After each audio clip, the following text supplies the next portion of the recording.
Toastmasters and guests. This rolls back to a few years before in my life. Back in 2010, I was diagnosed with something that wasn't very known to the world at that point of time. I was dejected because I suddenly felt a lot of things were not going as it was supposed to be. I felt bogged down. I have to say, I had a very wonderful, supportive husband, but as much good as he was, the difficulties that I was going through was not enough for me to stand up and look at life with a different lens. I started turning into a lot of motivational speakers, listening what they have to say. They should have had some experience in life. Let me see. I was desperate to do anything to come back up and live my normal life, as though this condition that I had nothing to do with my life at all. I was probably in a stage where I was not willing to accept what had happened to me, and I was willing to be in denial. There was this one of these motivational speakers. Unfortunately, I don't remember who, because as I started listening to more, I realized many of them started saying the same thing over and over again. They said, "Are you bogged down? What are you focusing on? Are you focusing on your difficulties, or are you focusing on your blessings?" I took a step back and I realized, what am I doing in my life? I have some wonderful people around me that are so supportive, but still, I only focus on this state of my health, which is not really favorable to me, which is something that I didn't expect to have. And I'm not really appreciating the other good things that are actually happening in my life. That was the day I started doing this particular task. Count your blessings. Every single day, I would start my day, as soon as I get up, I would start thinking, what are the blessings in me? And probably because today I have a very limited time, I'm going to talk about these two very, very important blessings in my life that I have been gifted with.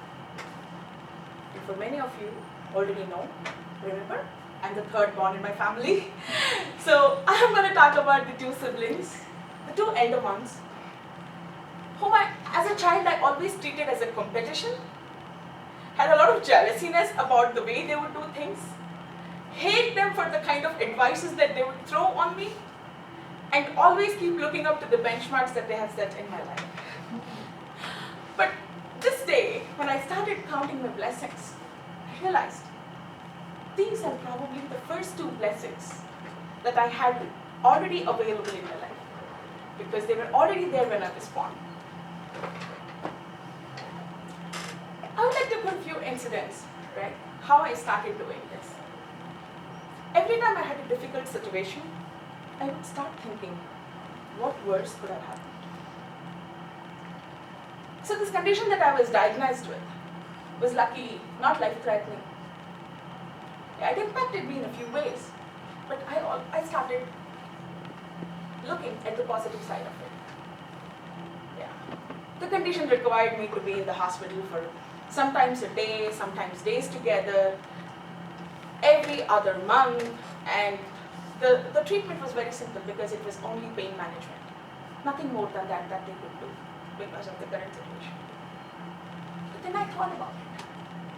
Every single time when I would get admitted, my eldest one, who stays in Chennai, right? It's not too far, but it's neither too close. She was working. She and my nephew would every time come over to the hospital to reassure me, make me feel better, make me smile. My nephew would do all kind of stupid things just to make me smile, just to bring about that change in mood, which would probably make me feel better. I realized, had I not had this condition, I might not have had an opportunity to spend so much of time with my sister and my nephew. Not that it had to happen like that, but I know there are many who are probably in the hospital not even without care. I had my husband, I had my parents, and I had my one sister who was in the country, coming down every single time. Wouldn't you call it a blessing? Yes. So it's not that the blessings are always only during sad times, right? 3 years before, I had an opportunity to go to New York for about 6 weeks' time. Imagine me staying in New York for 6 weeks.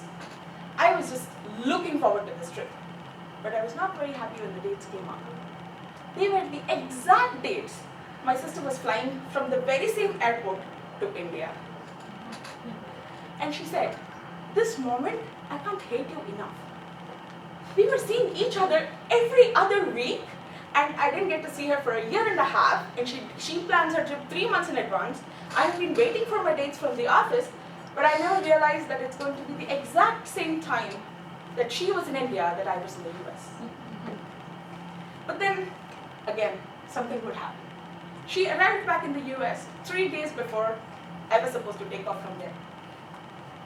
She reached New York, she stays in New Jersey. They traveled for a good 3 hours, dumped their baggages, traveled another 2 hours to Princeton, which is where my customer office was, and waited for 30 minutes below just to give me the first hug. And when I had that hug, I realized I'm truly blessed. It's another story that my other sister traveled about a few hundred miles after completing her work, just so that she could spend about 28 hours with me. And those 28 hours were spent in the Niagara.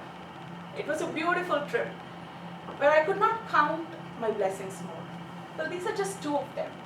But I want to leave you with a message. Are you bummed up? Are you really sad, tired of life and what you have been going through? Take just one step back and see where your focus is. Are you really counting your blessings?